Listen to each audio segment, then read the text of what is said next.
오늘 2570년 부처님 오신 날 봉축 법요를 시작하겠습니다.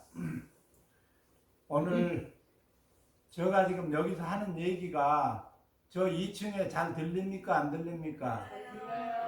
잘 들려요? 네, 만약에 안 들리면 앞으로 나와서 앉아도 됩니다.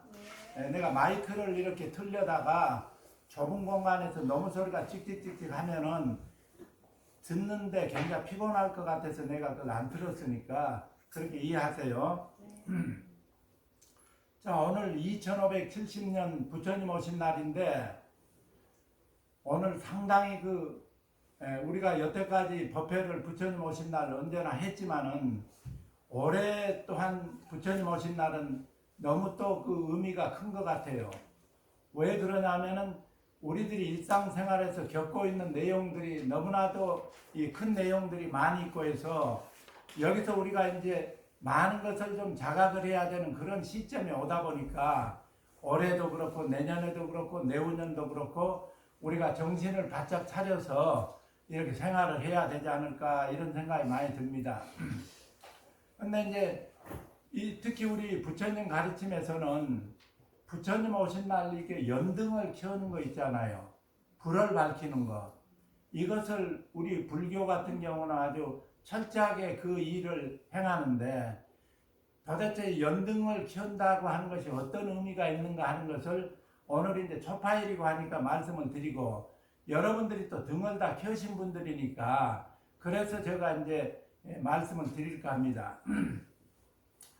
사실 우리가 저 등을 켠다라고 하는 저 의미 속에는요, 여러분들이 이 지구상에 태어나가지고 여태까지 경험했던 모든 내용이 저 등을 켜는데 다 들어있습니다.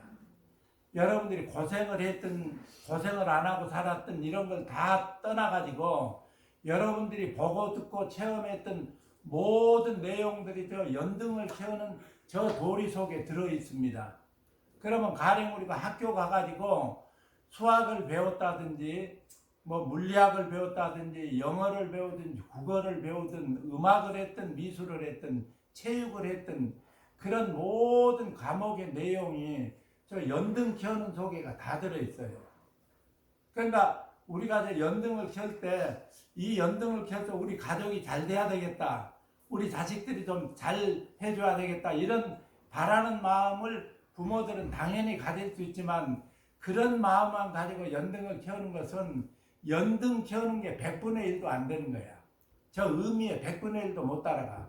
왜 그러냐면 저 연등을 켜는 속에는 우리가 인간으로서 이 세상에 와서 경험할 수 있는 모든 내용이 다 저 속에 들어있기 때문에. 그럼 도대체 어떤 의미가 있어서 우리가 저 연등 켜는데 마음을 이렇게 정성을 내가지고 하는가. 이제 이런 걸 여러분들이 생각을 해보면은 야, 이게 부처님 가르침에 정수가 골수가 저 속에 다 들어있구나 하는 걸 여러분들이 이제 알게 되는 것입니다.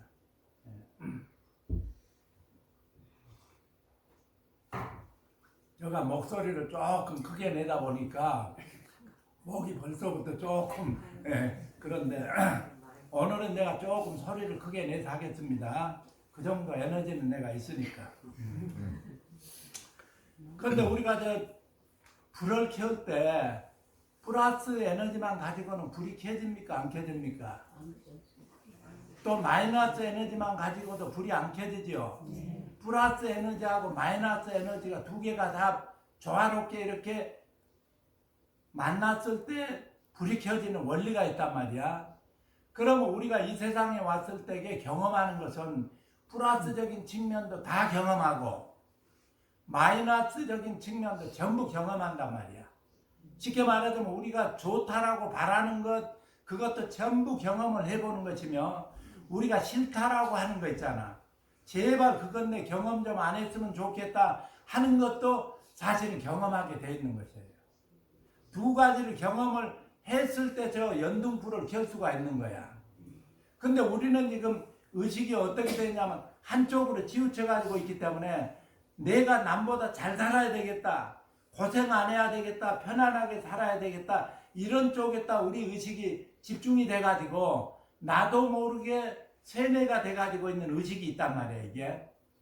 그런데 그렇게 바라는 것만 체험해가지고서는 인간이 저 연등의 이치를 알 수도 없고 불이 들어오지를 않아. 그것은 한쪽 부분의 경험만 하는 것이 돼버리는 거예요. 자, 그럼 좀 더 쉽게 얘기하자면 우리가 이 세상에 나오면 누구나 다 부자가 한번 돼보고 싶죠. 근데 부자가 되는 그거 하나만 가지고는 저 연등을 저 불을 밝힐 수가 없습니다. 부자가 그렇게 되면은 그 다음에 있잖아요. 어떤 확률이 많아지냐. 그 다음 생에서는 굉장히 가난하게 살아보는 체험을 하게 되어 있습니다. 구조가. 자, 만약에 부자로 살았던 사람이 과거 생에 고생을 해가지고 가난하게 사는 경험들을 원만히 체험해가지고 거기서 졸업을 해가지고 그 다음에 부자로 살게 돼가지고 부자에서도 경험을 해가지고 졸업하게 됐다 그러면은 그런 사람은 이제 불을 켤 수가 있게 되는 거야, 이게. 근데 만약에 부자로 사는 것만 원해가지고서는 저 불을 켤라 그러면 사실은 불이 켜지는 게 아닙니다. 그러나 우리는 저기 불을 켤 수는 있지. 눈으로 볼 수 있도록. 그러나 저 속에 흐르는 근본적 이치라는 것은 우리가 파악할 수가 없게 되어버린 거예요. 그러니까 어떤 얘기냐면은 다시 한 번 더 쉽게 말하자면 여러분들이 고생하는 걸 굉장히 싫어하잖아요. 근데 그 고생하는 것이 굉장히 보약이라는 생각을 하면서 고생하는 것은 내가 굉장히 앞으로 다음 생에도 그렇고 크게 고생할 수 있는, 쉽게 말하자면 지옥 갈 수 있는 업장을 전부 소멸시켜버리는 그런 원리가 고생하는 속에 있다라고 이렇게 받아들이면서 고생을 기쁘게 만약에 할 수 있는 마음 자세가 됐다 그러면 그 사람은 100%저 연등을 켤 수 있는 그 위치에 올라가는 거예요, 이게. 근데 우리가 생각해 보면은 고생하는 거 굉장히 싫잖아. 가난하게 사는 것도 싫고 고생하게 사는 것도 싫지만 싫고 편안하게 잘 사는 쪽으로만 우리가 만약에 의식이 이렇게 돼 있으면은요, 분명히 고생하는 것을 경험하게 되는 체험을 하게 된다는 것입니다. 만약에 내가 잘 살면서 과거에 고생하는 것을 졸업해가지고 그 다음에 잘 살았다 그러면은 그 잘 사는 것에서부터도 이 사람은 졸업하게 되는 것입니다. 이게 두 개 다 졸업을 우리가 하게 돼. 고생하는 것도 졸업하고 잘 살았다는 것도 졸업을 했었을 때 저 연등의 불을 완벽하니 켜는 도리가 있기 때문에, 그러니까 사실은 저 불을 밝히는 것이요 그렇게 간단하지가 않습니다. 불교의 모든 가르침이 저 속에 다 들어있기 때문에, 그래서 부처님 오신 날 연등을 켜려고 그러고 우리가 저기 연등을 켜가지고 가족들이 잘 되기를 바라고 서원을 세우고 이러는데 실질적으로는 그런 깊은 의미가 있는 거예요, 이게. 그러니까 플러스 마이너스 경험을 다 해야 돼. 좋은 것, 나쁜 거, 편한 거, 고생한 거, 부자, 가난한 거, 남자, 여자의 삶도 돌아가면서 경험을 다 해가지고 이것이 원만히 조화롭게 됐었을 때 우리가 그 졸업을 함과 동시에 저 불을 밝히는 도리가 있습니다. 근데 이제 이렇게만 얘기하면은 아이고 그러면 나는 평생 연등 켜기는 어렵겠구나 하고 이렇게 자포자기 할 수가 있잖아. 근데 저 연등에는 묘한 원리가 있어가지고 이미 저 연등 불이 우리들 가슴에서 다 켜져 버린 원리가 있어. 그러니까 다 이미 켜졌다는 원리 하나하고 아직 내가 연등불을 켜지 못한 방금 얘기하는 그런 원리에 의해서 켜지 못한 원리가 두 개가 같이 이렇게 공존하면서 돌아가고 있는 거예요, 이게. 그러니까 어떤 의미에서 보면 우리는 이미 연등이 켜져 있는 사람들이야, 마음속에. 근데 문제는 그것을 자기가 확신하기가 어렵다는 거야. 그러니까 이제 어떤 그 진리의 말씀이 있냐면 이런 얘기가 있습니다. 여기 법상에 올라와 가지고 법문을 하지 않습니까? 그러면 법문을 하고 난 다음에 법문이 끝나는 것이 아니라 이 법상에 올라와 가지고 법문하기 전에 이미 법문이 끝나버린 이런 소식이 있다 이 말이야. 그러면 그런 소식처럼 우리가 연등을 이미 켜기가 어렵다라고만 한쪽으로 생각해서는 안 되고 이미 우리 가슴속에 불이 밝혀져 있다라고 하는 이런 원리가 있고, 또 한편으로는 저 연등불을 플러스 마이너스 두 경험을 통해서 불을 밝혀야 된다는 이런 두 가지 원리가 공존을 하고 있기 때문에 부처님 진리는 알 것 같으면서도 손에 잡힐 것 같으면서도 쉽게 손에 안 잡히는 그런 미묘한 것이 있단 말이야 이게. 그러니까 모든 사람이 사실은 부처님 진리 속에서 살고 있으면서도 아직도 부처님 진리하고는 거리가 멀게 삶을 살아가는 이런 이중적인 구조가 서로 얽혀가지고 있는 거야, 이 삶이라는 게. 좀 애매모호하지요.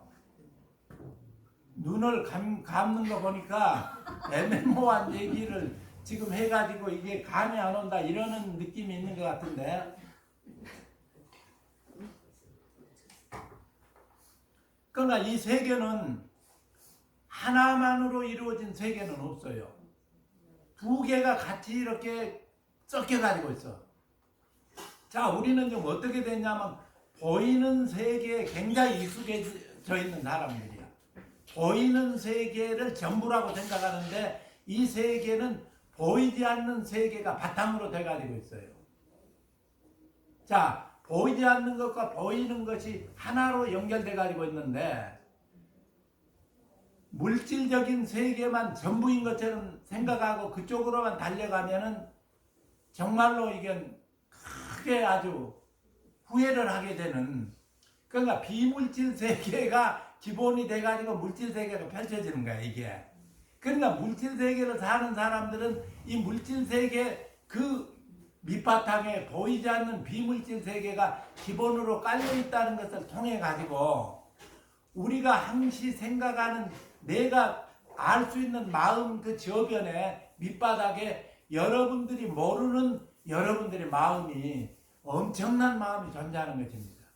두 개가 이게 하나로 연결돼 가지고 있어. 자, 그럼 또 다른 측면에서 얘기해 봅시다. 우리는 이 세상에 태어나서 아버지 어머니를 누구나 다 알아요. 알지요? 자기를 낳아준 육신의 부모를 우리가 다 안단 말이야. 아버지는 누구고 어머니는 누구다. 그러죠? 근데 그 부모만 있는 게 아니야.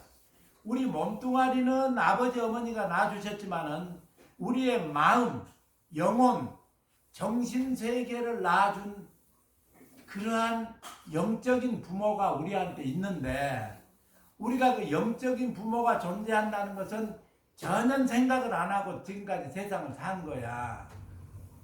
그렇죠? 그럼 우리가 아버지 어머니는 알면서 그 육신의 아버지 어머니가 돌아가시면 눈물을 흘리고 이러지만은 그 아버지 어머니를 낳아준 영적인 보이지 않는 부모가 존재한다는 것입니다. 그 영적인 부모하고 보이는 부모가 또 이렇게 손뼉을 마주치는 것처럼 마주쳐가지고 부모 역할을 하는 건데 우리는 여태까지 보이는 부모, 육체를 낳아준 부모만 생각하고 살았지 보이지 않는 부모를 생각해 본 적이 없단 말이야. 근데 저 등불을 켠다는 것은 뭐냐면은 보이지 않는 부모를 만난다는 얘기야 이게. 알겠습니까? 내가 등불을 밝힌다는 것은 나한테 보이지 않는 영원한 아버지 어머니가 계신다는 것을 내가 마음으로 인식을 하고 이해를 하고 받아들여 가지고 그 아버지 어머니하고 만난다라고 하는 이런 전제가 깔려 가지고 있는 거야 이게. 오늘 본문은 좀 어렵죠 조금.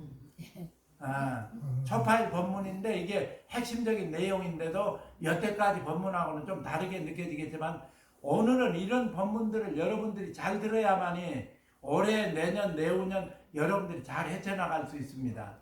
왜냐하면 이 세상이 엄청나게 소용돌이 쳐가지고 우리 뜻대로 되지 않아요. 지금 저기 뭡니까? 중동의 그 미국하고 이란 전쟁 곧 끝일 것처럼 하면서 다시 또 이렇게 불이 붙고 이러면서 그런 거 보고 있죠 지금. 근데 저 트럼프라는 대통령이 이제 쿠바도 손도 좀 대려고 하고 베네수엘라는 그때 손 대가지고 마두로라는 대통령 잡아와 버렸죠. 손을 막 댄단 말이야. 그래가지고 아주 이 세상을 그냥 시끄럽게 소용돌이를 만드는 그런 역할을 저 사람은 지금 하고 있는 사람이라. 그러니까 저 대통령이 미국의 대통령으로 있는 한은 조용하게 넘어가지는 않습니다. 알겠습니까? 그런다고 저 대통령이 나쁜 대통령이다 이런 게 아니야. 우리들한테 이제 마음의 등불을 켤 수 있도록 어느 부정적이고 마이너스적 측면을 역할을 해가지고 하는 그런 어떤 의미를 가지고 있는 사람이라고 볼 수 있어요. 그러니까 우리가 바깥으로 좋다 나쁘다 평가할 수 있는 그런 기준을 넘어서 있다고 지금. 지난번에 어떤 일이 있었습니까? 엔디비안가 젠순왕이라는 사람이 한 그 기업이 있죠. 우리나라에 하이닉스라는 기업이 있었죠. 삼성 이재용 기업 있죠. 세 사람이 만나서 뭘 먹읍니까 그때? 파이팅 하면서 치킨하고 생맥주, 그걸 뭐 치맥이라 그래요? 그걸 먹으면서 이 사람들이 세계에서 가장 부자들인데 그걸 가지고 파이팅 하면서 그 호프집인가 어디에서 그 회동을 한 적이 있었죠. 근데 거기에 엄청나게 큰 메시지가 들어 있습니다. 여러분들이 본 거하고 내가 본 거하고 차이를 내가 연등을 켜는 도리 때문에 내가 그 얘기를 오늘 얘기를 하는데, 그 사람들이 엄청나게 부자들인데 어마어마한 호텔 5성급, 6성, 7성급 호텔이 있으면 7성급 같은 데 가서 파티를 하면서 뭔가 계약을 한다든지 약속을 해도 충분할 텐데, 그 치맥을 먹는 거리에 거기 들어가 가지고 잔을 부딪히면서 세 사람이 그 파이팅을 하면서 그런 뭐 모습을 보였잖아. 그러면 거기에 엄청난 비밀이 있는 거야. 어떤 것이냐? 그 치맥은 부자도 먹을 수 있지만 사실 가난한 사람도 누구나 마음만 먹으면은 먹을 수 있는 음식이야. 그런데 그 고급스러운 음식을 선택을 안 하고 고급스러운 장소를 안 가고 누구나 들어갈 수 있는 장소에 가장 세계적으로 부자들이 거기서 치맥을 마시면서 약속을 하면서 계약을 하는 이 사건이라는 건 뭐냐면은, 인간의 만족이라는 것은 치맥만 먹어도 완벽한 만족을 느낄 수가 있다라는 이야기야. 그렇습니까? 안 그렇습니까? 그 부자들이 돈이 없어서 그걸 먹으면서 거기서 무슨 얘기를 하겠어요? 아주 고급스러운 것을 먹어도 그 사람은 감당이 되는 사람이야. 그런데도 불구하고 그런 걸 먹는 것이 아니라 누구나 먹을 수 있는 치맥을 먹으면서 그 사람들이 화기애애하게 우리들한테 시선을 집중시키면서 그런 모습을 보였다는 건, 인간이 지금 살고 있는 이 우리가 먹는 음식과 이 속에 우리가 마음만 제대로 잘 가지고 살아간다면 그 속에 큰 만족을 하면서 살 수 있는 원리가 있다는 거야. 치맥보다 더 좋은 음식 선택 안 해도, 그거 안 먹어도 내가 얼마든지 행복해질 수 있다라는 것을 그 세계의 부자들이 그 음식을 통해서 우리들한테 메시지를 보냈는데, 그걸 그렇게 해석을 했을까요? 어땠을까요? 그러니까 우리가 욕심을 안 부려도, 물론 세상 사는데 돈이 필요하니까 돈을 벌고 열심히 일을 해야 되겠지만은, 욕심으로 이루는 것은 설령 그것이 이루어졌다 해도 전부 물거품이 되어버리는 것이 인생이기 때문에, 욕심을 부리지 않고 성실하게 근면과 정직과 이런 걸 가지고 문제를 풀어갈 때 그게 이제 열매를 맺고 뿌리를 내는 도리가 있는데, 그 부자들이 그 치맥을 먹으면서 세계인들의 이목을 집중시키는 행위를 하는 것은 누가 그걸 시키는 것이냐 하면 부처님 세계에서 시키는 거예요. 그게 주인공 자리에서 그 부자들한테, 야 너희 3명 말이야, 치맥을 먹으면서 세상 사람들한테 다 보여줘라. 돈이 이렇게 많아도 그 2가지 음식을 통해서 우리는 얼마든지 만족하고 기뻐할 수 있는 것이며 이 속에서 모든 계약과 약속을 다 이룰 수 있는 것이다라는 걸 보여주면서 그 음식은 누구라도 다 먹을 수 있는 것이다라는 걸 알려줘라. 이런 도리가 그 속에 들어있단 말이에요. 그렇다고 생각됩니까? 네. 그러니까 우리가 여기서 정말로 만약에 마음을 저 연등을 키우는 도리를 생각하면서 일상생활을 자기 마음의 주인공 자리라는 부처님 자리에다가 항시 연결을 시켜가지고 그 자리가 누구냐면 보이지 않는 아버지고 보이지 않는 어머니야. 부처님 세계가 부모인데 육체의 부모는 우리가 육신으로 부모로서 알지만은 부처님 세계의 부모님 영적인 세계는 우리가 눈으로 안 보이지 않아. 근데 그 자리가 진짜 우리를 낳아준 부모님의 자리다 이 말이야. 그 부처님이 항신의 부모로서 작용을 하고 그 어머니 부처님이 누구냐 우리 절에서는 관세음보살이라고 했죠. 그 어머니 부처님이 항시 나를 서포트하고 아버지 부처님이 항시 나를 인도를 해가지고 여러분들 오늘도 초파일이니까 아버지 어머니 탄신날에 가가지고 아버지 어머니한테 감사해야 되겠다고 여러분들이 여기 온 거야. 아시겠습니까? 근데 여러분들이 여기 오실 때 부처님 탄신일이라고 생각해서 오는 것은 가능했지만은 내 아버지 어머니 탄신일이라고 해서 오지는 않았죠. 했습니까? 안 했습니까? 그러면 어느 쪽이 우리한테는 더 이물 없고 정이 더 드는 것일까? 거리감도 없고 아버지 어머니한테 가는 것이 더 이물 없겠어요? 부처님 탄신일에 가는 게 이물 없겠어요? 그러니까 앞으로 여러분들이 해석을 어떻게 해야 되느냐면 부처님 관세음보살 그러면 너무 거리감이 멀단 말이야. 이것이 생활 속에 적응이 안 돼버려. 그래 놓으면 어떤 문제가 나는 불교 신자인가 아닌가, 나는 기독교인인가 아닌가, 이런 종교적인 종파적인 데 머물러 버린다 말이야. 근데 그게 아니고 나의 영적인 아버지, 나의 영적인 어머니가 오늘 우리들을 따뜻하게 맞이하면서 나를 지혜롭고 사랑과 자비 세계로 인도하려고 오늘 그렇게 오신 날이다라고 생각해서 만약에 여러분들이 오시면은요 금세 그 아버지 어머니 품에 안길 수가 있게 되는 거야. 여러분들 객지 생활을 하다가 누가 제일로 보고 싶습니까? 객지에 나가 있는 자식들은 아버지 어머니지요. 우리가 지금 객지에 나와가지고 살고 있는데 그 아버지 어머니를 만난다고 했을 때 얼마나 기쁘고 얼마나 이게 좋겠습니까? 우리가 부처님을 만날 때는 그런 마음으로 만나게 되는 것을 여러분들 앞으로 머릿속에 잘 기억을 해가지고 불교 신자로서 오는 게 아닙니다. 여러분들 알겠습니까? 여러분들 누구를 찾아서 오는 거냐면 여러분들의 아버지 어머니를 만나기 위해서 오는 거예요. 아시겠습니까? 오늘 법문은 좀 뭔가 좀 새롭죠? 네. 만약에 여러분들이 잘못을 많이 했다 하더라도 진짜 부처님이 내 아버지고 관세음보살이 내 어머니다 그러면 그 잘못한 거에 대해서 여러분들이 두려워하지 않게 됩니다. 왜 그러냐면 내 아버지 어머니한테 갔을 때 잘못이 어떻게 됩니까? 바로 감싸주면서 야 이걸 교훈으로 해가지고 멋지게 살 수가 있지 하고서는 따뜻거려지면서 부모는 나한테 질책을 안 할 수가 있잖아. 그러니까 우리가 어떤 삶에서도 자신감을 가지고 편안하게 그 품에 안길 수가 있는 거야. 그렇게 됐었을 때 저 연등이 켜지는 도리가 있습니다. 아버지하고 자식이 만났을 때 불이 켜져 저게. 아시겠죠?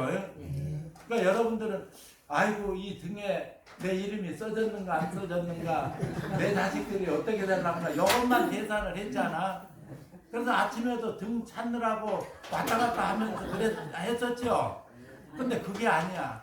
어떤 등은 말이에요, 내가 주소 안 쓰고 짤막하게 그냥 써놓은 거 있어요. 그거 쓸 때에는 내가 등 어떻게 쓴 줄 아십니까? 내가 물론 주소를 그 사람 이사한 주소를 내가 모르기 때문에 그 사람이 어디 사는가만 해서 딱 해놓고 썼지만은 내가 그 등을 밝힐 때는 이 사람은 부처님 아들이고 딸이니까 거기서 부처님을 바로 오늘 만나게 된 도리가 있다고 저는 그 마음을 가지고 쓴단 말이야. 그러면 주소 일일이 안 썼다 하더라도 어떻게 되겠습니까? 바로. 그러니까 만약에 수원에 여러분들이 사는데 내가 주소를 빼먹고 수원시 거주라고 해놓으면은 여러분들이 생각할 때 야 우리 스님이 정성도 없고 말이지 내 주소는 빠뜨려 먹더라 이렇게 볼 수가 있잖아. 근데 내가 그런 걸 쓸 때에는 어떻게 쓰냐면요 정성이 더 들어가 버립니다. 주소 있는 건 그대로 쓰면 돼. 나는 그 없는 사람을 쓸 때에는 그 사람의 영혼이 자기 아버지 어머니하고 만날 수 있도록 그 영혼을 담아가지고 수원에 사는데 수원의 중심부에 그 사람이 우주의 중심에 서가지고 부처님 자리에 있는 사람이라고는 딱 그렇게 써놓거든 이게. 그러니까 우리가 이 기가 막힌 도리를 종교적 관점에서 접근하는 것이 아니라 내 아버지 어머니한테 항신해가 찾아가는 거, 이걸 우리가 기억하지 않으면 절대 안 돼. 우리가 그러니까 이런 거 있잖아요. 내가 이 집안에 태어났는데 예를 들어서 내 아버지 어머니가 누군지 모르는 자식이 있다면 그 자식 정상입니까? 비정상입니까? 그 다음에 그 아버지 어머니가 나한테 준 유산이 있어. 어마어마한 유산이 있는데 그 유산이 나한테 올 건데 부모가 나한테 줄 유산을 내가 아무 생각도 안 하고 받을 생각도 안 하고 그냥 하루 이틀을 살아간다 그러면은 그 자식은 정말로 자기 부모도 모르지 유산이 지금 자기한테 어마어마한 게 오고 있는데 그것도 생각 안 하고 산다 그러면 자식으로서 도리를 못할 뿐만 아니라 효도도 못하게 되고 자기 인생도 불행해져 버릴 거 아니야. 그러니까 우리는 분명하게 그 부모님을 우리가 알아야 돼. 아버지 어머니를 알아야 되고 이 아버지 어머니한테서 얼마만큼의 유산이 나한테 지금 오고 있는 것인가를 우리가 알아야 된단 말이야. 그 엄청난 유산이 우리들한테 지금 남겨지고 있어요. 근데 이것을 받을 준비가 안 돼 있으니까 미아처럼 거리에서 헤매면서 가난뱅이 노숙자처럼 살고 있다고 법화경에서는 부처님이 말씀을 하신 거야. 너희들은 객지에 나가가지고 내가 유산을 어마어마한 걸 가지고 있는데 이걸 지금 받을 자격이 없이 거지로 지금 방랑 생활을 하고 있다라고 얘기하면서 내 어마어마한 유산을 받아야 되는 나의 사랑스러운 자식이라고 법화경에서는 그렇게 이야기를 해놨단 말이야. 그러면 여러분들이 받을 유산이 얼마나 되겠습니까 지금? 오늘 여기서 한번 계산해 봅시다. 계산기 가져왔습니까?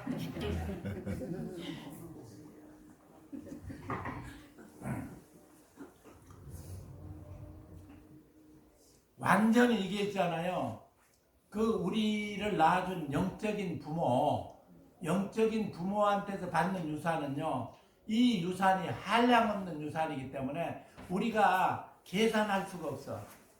근데 가장 간단하게 얘기하자면은 내가 영원한 고통으로부터 벗어나서, 왜냐하면 고통을 통해서 우리가 업장소멸도 했고 모든 것을 했기 때문에 졸업을 해가지고 더 이상 고생을 안 해도 되고 정말로 안락하니 살 수 있는 입장이 되면서 이 온 우주 전체를 내가 재산으로 물려받을 수 있는 유산을 지금 받을 수가 있습니다. 근데 우리가 이 우주가 우리 유산이라고 생각해 본 적이 없잖아. 이것이 우리들의 유산으로, 왜냐하면 아버지가 가지고 있는 유산이야. 아버지가 가지고 있는 재산이라고 이 우주라는 것이. 그러니까 자식한테 이 우주라는 것이 그대로 넘겨지는 것이거든.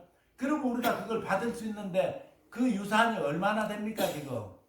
상상이 안 되죠. 그러니까 오히려 이렇게 얘기해 놓으면은 내 말이 실감이 좀 안 될 가능성이 있어요. 돈으로 치면 한 몇 억이다 그러면은 얼른 귀에 쏙 들어갈 수가 있는데 엄청난 얘기를 해버리는. 근데 분명히 우리는 불생불멸의 영원한 생명력을 그 부모로부터 받은 그런 상속자이기 때문에 우리는 거지가 아닌 어마어마한 부자라는 거야 지금. 근데 아버지가 있잖아요. 그 부처님 아버지가 이 우주를 지금요 몇 번을 창조한 줄 아십니까? 오늘 아주 특별한 얘기들이 나온 것 같네. 부처님 오신 날이라고 해서 몇 번을 창조했느냐? 부처님이 6번을 이 우주를 창조를 했습니다. 6번을. 그리고 지금 이 시점에서 7번 창조를 해가지고 우리가 7번 창조 속에 지금 앞으로 나아가고 있는 사람들이야. 그러면은 이런 얘기 여러분들이 어디 가서 함부로 하면 안 됩니다. 왜냐하면 세상 사람들은 납득이 안 되면은 거기에 대해서 비난을 하게 되는 것이기 때문에. 근데 6번을 창조를 하고 7번째 창조를 해서 우리가 그 7번은 창조된 속에 같이 이렇게 나아가고 있는 그런 지금 흐름 속에 있는데, 만약에 우리가 연등을 잘 켜게 되면은 7번째 탑승을 할 수가 있는데, 만약에 이 도리를 모르면은 6번째 머물러야 되는 이런 문제가 발생하게 돼. 근데 보통 우리는 생각할 때 한 번 창조해가지고 세계가 지금 펼쳐진 것처럼 생각이 되잖아, 지금. 이 무한한 우주가 한 번 창조해가지고 지금 이렇게 되는 것처럼 느껴지잖아요. 근데 6번을 창조했는데 7번 창조를 했다 그러면 이건 또 무슨 말인가. 그런데 사실은 그 말 속에 부처님이 전해주려고 하는 모든 불교의 지혜가 그 속에 다 들어있습니다. 아까 내가 연등 켜는데 우리가 살아나가는 모든 경험과 지혜와 지식과 학교에서 배운 거, 학교 안 간 사람은 고생하면서 터득한 거 전부 저 연등 켜는 속에 다 들어있다고 그랬거든, 지금. 그러니까 해마다 저 연등불을 켜면서 우리가 발언을 하고, 저 연등 켤 때 어떻게 발언하느냐. 나 아버지 유산을 내가 물려받겠습니다. 그 어마어마한 걸 내 것으로, 내 거니까 내 거지가 아닙니다. 나는 영원한 부자입니다. 저걸 받겠습니다. 이렇게 해가지고서는 그거 하는 거예요. 그런데 이 도리를 사람들이 잘 알아먹지를 못하니까 달마대사 같은 사람이 출연을 한단 말이야. 여러분들 달마대사 얘기 여러 번 하죠? 근데 달마대사하고 내가 무슨 얘기를 했습니까? 양무제라는 임금이 달마대사를 큰 스님이라고 해가지고 모셔놓고 자기가 했던 업적에 대해서 질문하잖아. 내가 스님들을 이렇게 많이 출가를 시켜서 승려를 만들었고 절도 어마어마하게 짓고 부처님 경전도 이렇게 번역을 해가지고 불교를 포교를 많이 했는데 공덕이 얼마나 됩니까 하고 물어보니까 달마대사가 뭐라고 얘기했다고 했습니까? 여러분들 기억이 하는지 까먹었는지나 모르겠는데 공덕이 하나도 안 된다고 그래버렸죠. 그 얘기는 너무 충격적인 얘기 아니야 지금. 그 어마어마하게 절을 짓고 어마어마하게 경전을 번역하고 어마어마한 승려들을 출가를 시켜서 스님들을 만들었는데 자기 공덕이 얼마나 되는가 하고 이 큰 스님 달마대사한테 그걸 물어보니까는 공덕이 하나도 안 된다고 얘기를 해버렸단 말이야. 그러니까 얼마나 이 양무제가 무한해집니까? 무색하지 않아. 우리 뭔가 해놓고 칭찬받으려고 얘기를 하고 그러는데 그걸 알아주지 않으면 얼마나 섭섭합니까? 근데 거기다 대놓고 서무공덕이라고 얘기하면서 공덕이 안 된다라고 이렇게 얘기해버렸단 말이야. 그러니까 달마대사한테 그런 얘기를 듣고 나니까 이 양무제가 충격을 받아버리는 거야. 아니 그러면은 내가 여태까지 알고 있는 이 부처님의 진리 말고 더 성스러운 진리가 무엇입니까? 어떤 것이 진짜적인 진리요 하고 이제 물어본다고. 그러니까 성스러운 진리는 따로 없다라고 또 대답을 또 해버리는 거야. 확연무성하고서는. 그러니까 이게 기가 막히잖아. 못 알아먹겠잖아 지금.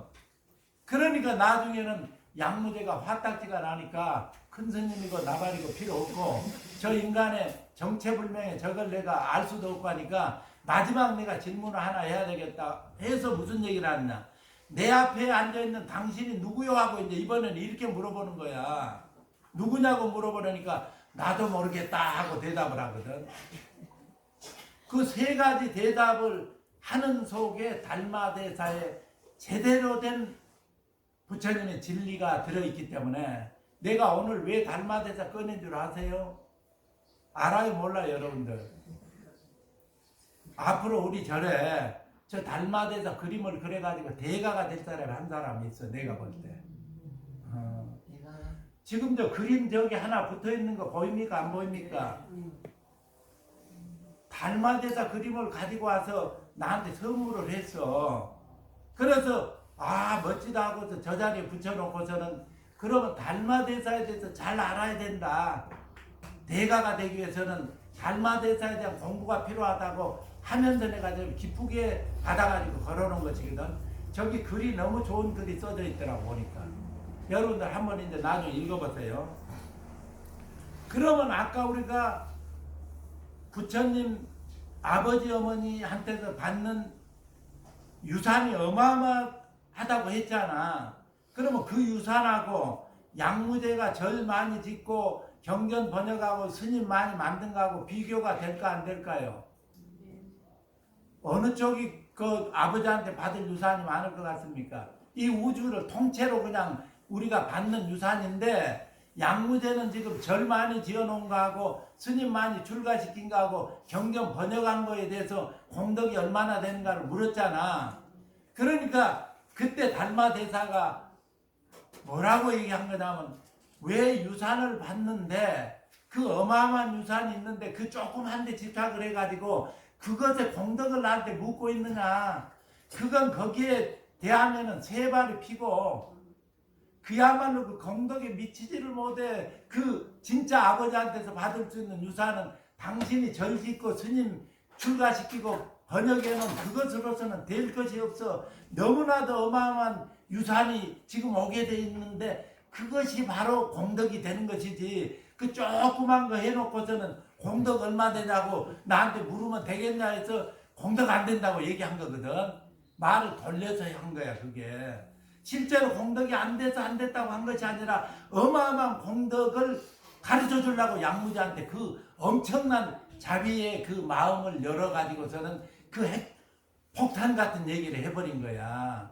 그러니까 어떻든 이 양무제가 너무 정성스럽게 이런 일을 한 임금이니까 좀 더 그 사람은 그릇을 크게 키워가지고서는 더 공덕을 그 유산을 받게 하려고 그 자비의 마음으로 그 임금을 내리까면서 얘기를 했는데 돌려서 한 거란 말이야. 엄청나게 칭찬을 하면서 거기서 그냥 확 튀어나올 수 있도록 한방맹이를 주는 거거든 이게. 근데 양무제가 그걸 못 알아먹은 거야 이게. 이 말 조금 이해됩니까 안 됩니까? 그러니까 양무제가 화딱지가 나가지고 달마대사를 죽여버린 거야. 어떻게 죽이느냐. 사약을 줘가지고 먹여가지고서는 구더기를 파고서는 달마대사 묻어버렸단 말이야. 근데 양무제의 그 사신이 인도에 갔다 오다가 보니까 달마대사가 신발 한 짝을 들고서는 말이야. 그 파밀고원을 넘어가는 거야. 경전에는 총령고개라고 연구를 할 때 총령고개는 나오지만 파밀고원이야 그게. 여러분들 그 다큐 같은 데 보면 파밀고원 나오잖아. 거기를 넘어가고 있는 거야. 그러니까 양무제한테 임금한테 가서 얘기를 한 거야. 임금님 내가 달마대사를 중간에서 만났습니다. 그러니까 야 너 지금 무슨 얘기하고 있는 거냐. 내가 저 양맥해가지고 죽여버려가지고 묻어버렸는데 무슨 저 달마대사가 그 총령고개를 넘어간단 말이냐 이러니까는 아닙니다 진짜 내가 봤습니다. 이러니까 그래? 그럼 한번 파보자 해가지고서는 파봤더니 달마대사 신발 한 짝만 거기 있고 신발 한 짝이 없는 거야. 그러면 그 사신이 신발 한 짝 이거 가지고 가는 거 봤다 했잖아. 달마대사가 거기서 싹 빠져나가 버린 거야. 엄청난 돌이죠 이게. 그러니까 이게 49제나 천도제 할 때 보면은 신령한 근원은 맑고 고요해 옛도 지금도 다시 없으며 그 묘체는 뚜렷이 밝아있으니 어디에 죽음이 있을까 보냐 하고서는 그 다음에 한 얘기가 그래서 부처님께서는 마갈타에서 묵묵히 앉아 계셨고 달마대사는 소림에서 9년을 면벽을 하셨도다 이렇게 해놓고 그런 까닭에 부처님이 관 밖으로 두 발을 내보이셨고 달마대사는 신발 한 짝을 가지고 총명고개를 넘어갔도다 하는 것이 영가들한테 천도제 49제 할 때 첫 번째 들려주는 그 천도하는 도리다 이 말이야. 여러분들 여기 와서 천도제 했잖아. 근데 거기에다 대놓고 이 두 얘기를 해가지고 저는 그 영가를 갖다가 바로 여기서 천도하는 그런 도리를 연구를 통해서 해줘버린단 말이야. 이 어마어마한 거죠 이게. 그러면 그 부처님의 그 관 밖으로 두 발을 내보이는 거나 달마대사가 신발 한 짝을 가지고 사람을 죽여버렸는데 살아가지고 신발 한 짝 가지고 가버렸단 말이야. 그럼 부처님 같은 분은 어떤 분이에요? 돌아가셨다면 열반에 드셨는데 열반에 들어가셨으니까 부장을 해야 될 거 아니야. 그래서 관 안에 부처님을 모셔놓고 불을 이렇게 지펴가지고는 불을 피우려고 그러는데 불이 안 일어나 버려. 왜 안 일어나느냐 하면 상자, 수제자가 있었잖아. 가섭존자 있었잖아. 나이가 부처님보다 더 많은 제자인데 이 양반이 먼데 가가지고서는 사람들에게 포교를 하면서 살고 있었는데 부처님이 돌아가셨다는 얘기를 알려가지고 오시려면 너무 시간이 걸리니까 이건 안 되겠다 해서 이제 화장을 모시려고 했는데 불을 아무리 붙여도 이게 불이 안 붙는 거야. 그래가지고 그 이제 제자한테 기별을 해가지고 먼 길을 이렇게 헐레벌떡 와가지고서는 거기에 절을 하고 왜 부처님이 이렇게 빨리 가셨습니까 했더니 부처님 관 밖으로 두 발을 쑥 내놓는단 말이야. 이게 그것을 우리 영가 전도제 할 때에 그 도리를 연불로 해주는 거야. 이게 그러면 2570년 전에 있던 것을 지금 여기서 연불을 해가지고 우리 영가 숨 넘어갔었을 때 그 도리를 알려주면서 바로 부처님이 보인 도리를 연불을 통해서 죽은 영가에게 해가지고 천도제대로 해주는 것이 49제고 천도제단 말이야. 이게 소리 들려요 안 들려요? 소리. 그러니까 불이 딱 붙어가지고 화장이 돼버린단 말이야. 그런 것과 똑같이 달마대사가 그렇게 신발 한 짝을 가지고 총영도계를 넘어갔단 말이야.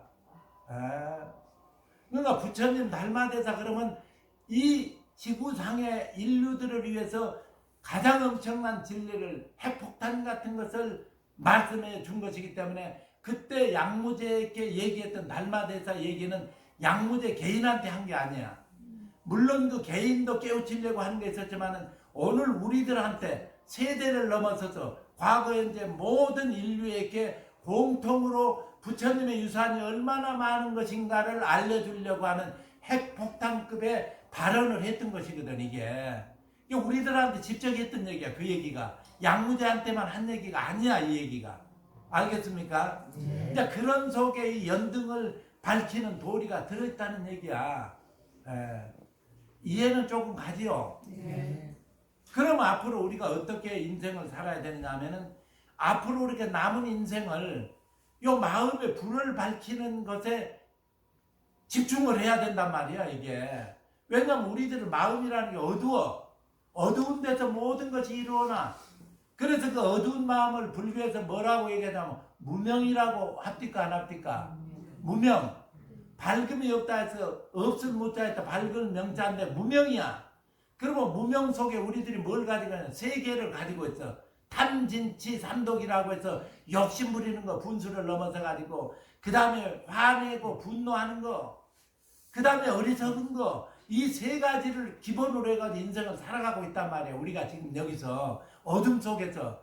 그러니까 그것이 바로 12인연으로 해가지고 생로병사가 돼가지고 우리가 그 속에서 못 벗어나고 고통을 당하고 있으니까 부처님 세계에서 이 자기 사랑하는 자식들을 이제 객지에서 돌아오게 만들어야 될 거 아니야. 근데 그 자식들이 왜 객지로 갔느냐? 사실은 객지로 가는 이유가 있어요.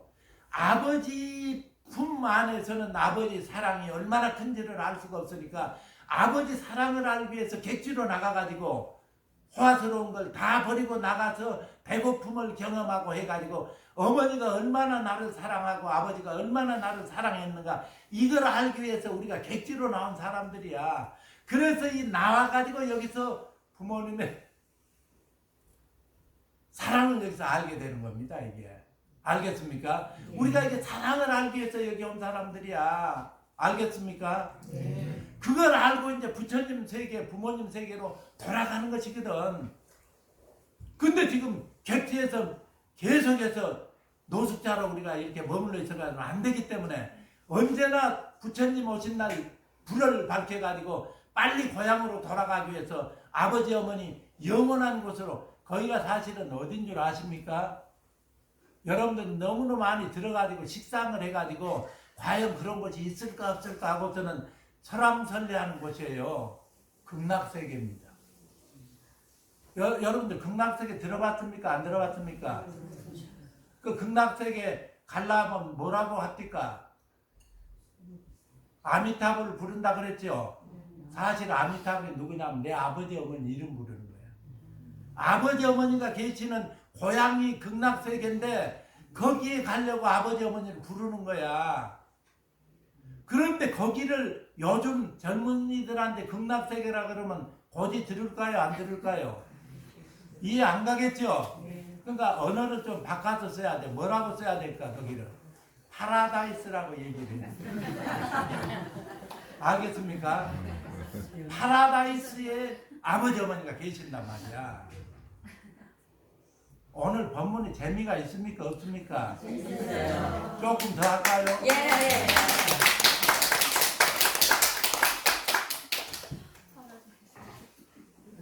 근데 이 자식들이 객지 나가가지고 부모 있는 대로 안 돌아오고 고생만 하니까 부모님이 너무 애가 탄단 말이야.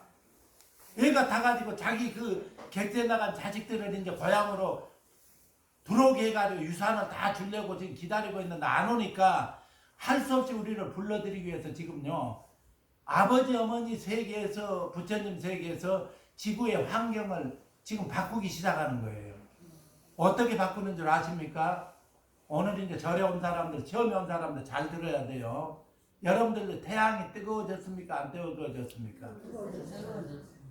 옛날에 태양은 있잖아요. 자식들이 그나마 그 태양 아래서 농사 짓고 일해가지고 곡식을 재배하고 먹고 살 수 있는 그런 뜨거움으로서 열기를 보내줬는데 너무 거기에 그냥 머물러 가지고선 벗어나올 기세가 없어. 그러니까 이제 일로 돌아오게 하려면은 이대로 가면은 영원히 아버지 어머니 있는 대로 안 돌아올 것 같으니까 안 되겠다 해가지고 저 태양을 통해서 있잖아요. 아버지 어머니한테 돌아올 수 있도록 햇빛을 강하게 이렇게 내려 보내는 거예요. 이게 그 속에 아버지 어머니가 보내는 어떤 정보와 메시지가 그 속에 들어있어. 그래가지고 이 날씨가 뜨거워지면서 지구 환경이 변하면서 그러면서 저 빛을 통해 가지고 우리들이 잠들어 있는 뭐가 있냐면 아버지 어머니의 유산을 가지고 있는 우리 몸속에 장소가 하나 있어. 심장 차크라라고 하는 장소가 있는데 그 장소가 부모님의 유산의 흔적이 있는 데인데 스스로는 이걸 깨우치를 못하니까 내가 빛을 강렬하니 쏘여가지고 거기에 12가지 빛을 보내고 있어요 지금. 근데 우리는 여태까지 12가지를 뭘 가지고 산 줄 아세요? 고생하기 위해서 12가지를 하면서 철들고 이렇게 하려고 사랑을 알기 위해서 했던 것이 무명부터 시작해서 무명, 행식, 유기, 촉수, 애처, 생로병사 그러면 12개인데 아주 고생스러운 12개 12년에서 우리가 살았던 사람인데 여기서 스스로는 못 빠져나오네. 자기 사랑하는 자식들이. 그러니까 이것은 안 되겠다 해서 극락세계에서 사용하고 있는 12가지 비수 에너지를 지구에다가 내보내가지고 이걸 태양의 햇빛 속에 보내주면은 그것을 우리 몸이 자기 아버지 유산이 들어있는 정보기 때문에 그 빛을 쐬는 순간에 이게 깨어나기 시작해서 알아차리기 시작할 수 있도록 여러 개 시스템을 작동해가지고 12가지 빛을 여기다 보내주는 거야 지금. 그래서 태양이 지금 뜨거워지고 있습니다. 알겠습니까? 이런 거 처음 들어보죠? 우리 신도들한테 나 몇 번 얘기해 줬는데 우리 신도들은 저 말이 무슨 말인 거 하고 기다마 못 들은 거야. 근데 그 12가지 빛이 우리들한테 들어오는데 맨 첫 번째 들어오는 빛이 있어요. 그 빛이 이제 가장 중요한 빛이고 건물을 지을 때 기초공사를 하는 대들보 같은 이런 건데 그 빛이 어떤 것이냐면 사랑의 빛이라는 것 들어와. 우리가 여태까 사랑이 없이 살았잖아. 사랑이라는 빛을 저 빛 속에 넣어가지고서는 우리가 그것을 깨우칠 수 있도록 사랑의 빛이 들어온다면 저 사랑의 빛이라는 것이 들어오고 나서 정착이 되면서 뿌리가 내려져 가지고 건물을 지을 수 있는 토대가 되면 그 다음에 빛이 들어오고 해서 12가지 빛이 들어오는데, 그것이 여태까지 우리가 사용했던 12인연법에서 사용했던 것은 가장 밑바닥에서 고생하면서 생사윤회하면서 썼던 것이라면은 이걸 이제 벗어버리고 극락에서 사용하는 그 고급스러운 에너지를 우리가 받아가지고 그 세계로 들어가 버릴 수 있는 에너지가 지금 오고 있단 말이야. 믿어집니까? 안 믿어집니까? 긴가민가 하죠. 그러면 내가 12가지 빛의 이름을 내가 얘기를 해줄까? 네. 그러면 조금 이해가 더 갈란지 몰라. 첫째는 그 사랑의 빛이 들어옵니다. 그것이 들어와서 자리를 잡았을 때 그 다음 에너지가 빛이 들어와서 거기서 뿌리를 내릴 수가 있어. 첫 번째 기초공사가 안 되면 다음 것이 들어오지를 못해. 그러니까 여러분들이 오늘부터는 마음을 어떻게 가져야 되느냐. 사랑의 마음을 갖지 않으면 그 에너지를 못 받아들여. 그러니까 내 여기서 나갈 때 요 등에다가 뭘 지금 써놓은 줄 아십니까? 요 문 딱 열고 나가면은 우리 청관선언의 신도들을 위해서 내가 발언해 놓은 게 있습니다. 가족 화합 건강부터 시작해서 여러 가지 문구를 딱 써놨거든. 이게 왜 써놓은 거냐면 여러분들이 그 사랑의 에너지를 통해서 그 에너지를 받아들일 수 있도록 하기 위해서 내가 발언을 해서 써놓은 것이거든. 여러분들 만약에 그거 안 하고 맨날 화성질 부리고 말이야, 욕심 부리면서 어리석은 짓 해가지고 맨날 어제같이 살고 오늘같이 내일같이 살면은 절대 그 빛을 받아들일 수도 없고 고생 죽도록 하면서 열매 열지도 못하고 모든 건 모래성을 쌓는 것처럼 돼버려, 이 세상이라는 것은. 근데 그 12가지 빛이 들어와가지고 우리를 완전히 새롭게 탈바꿈을 시키기 위해서 들어오는 빛이 지금 들어오고 있단 말이야. 이건 아주 여러분들 청관선언에 와서 듣는 겁니다. 또 이 얘기도 함부로 어디 가서 하면 안 돼. 어디서 희한한 소리 듣고 와가지고 저건 불교인가 불교 아닌가 하고서는 세상에 보면 얼마나 우스운 일이 많이 있는 줄 아세요? 성경을 보면 14만 4천 명이라는 숫자가 나와. 요 숫자가 굉장히 많이 나오거든, 반복해서. 그런데 그게 선택받은 사람이 숫자라 해가지고 자기 종교 믿는 사람들 14만 4천 명은 거기에 구원받는다, 이런 엉터리 같은 해석을 하는 거야. 그러듯이 해석이라는 것이 정확성을 갖지 못하면 잘못된 것으로 가버리는 것이거든. 14만 4천이라는 말이 오늘 여러분들한테 빛이 내리는 거하고 직접적 관계를 가지고 있습니다. 두 번째는 어떤 것이 들어오느냐? 풍요의 빛이 들어오는 거예요. 사랑의 빛이 들어와서 내가 자리를 잡았을 때, 그 풍요를 받아들일 수 있었을 때 우주로부터 유산을 줄 수 있는 이 풍요의 재산이 빛으로서 우리한테 정보로서 세팅이 되기 위해서 들어오는데, 그걸 내가 받을 자세가 돼야지 그것이 들어온단 말이야. 그럴까요? 안 그럴까요? 여러분들이 부모인데 자식이 있어. 근데 유산을 가지고 있는데 자식을 줘야 되는데 부모 마음 같으면 덮어놓고 주고 싶은 거야. 근데 자식을 딱 보니까 싹수가 없어.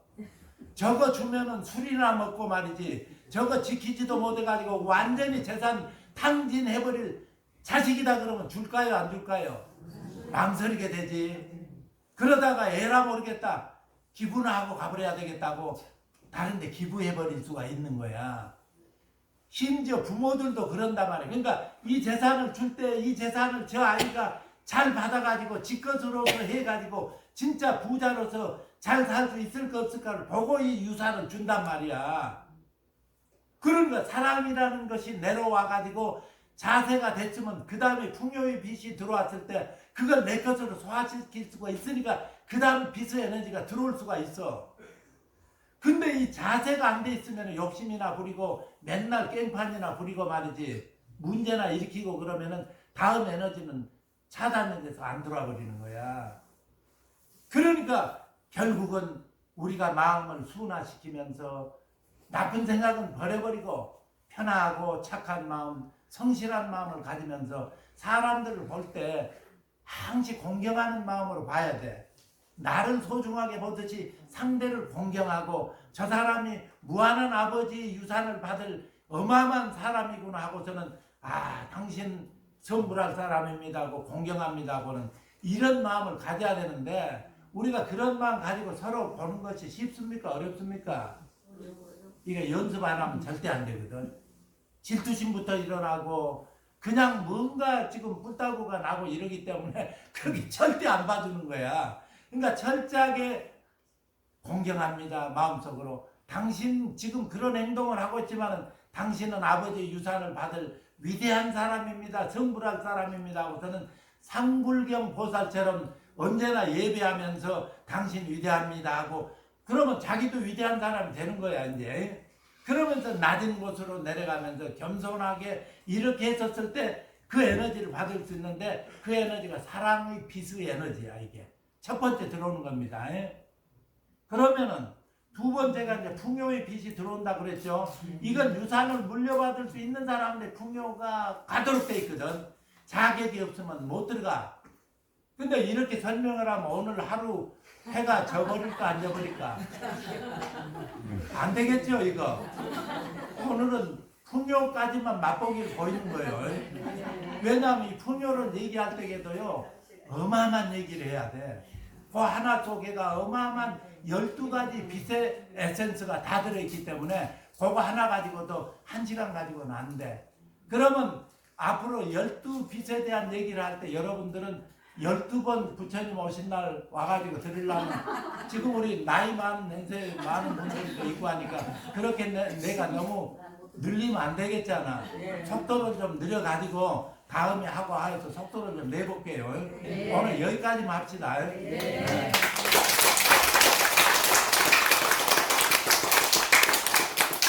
앞으로 기대해야 됩니다. 12가지 빛의 에너지가 어떤 것이 지금 여러분들한테 들어가가지고 여러분들을 그 아버지 어머니한테로 데려가서 파라다이스로 데리고 가려고 여러분들을 지금 훈련을 시키려는 지극한 자비와 사랑 속에서 그 빛이 들어오고 있다는 거. 이거 앞으로 공부를 여러분들이 철저하게 해서 받아들이지 않으면은 절대 안 되기 때문에 여러분들 앞으로 명심해야 됩니다. 그리고 이 절에 그냥 왔다 갔다 하는 게 아니야. 이 절에 와가지고서는 분명한 이런 도리를 알아가지고서 내 것으로 소화시켜야지 그런 거 없이 왔다 갔다 하면 절대 안 되는 거니까. 오늘 여기까지입니다.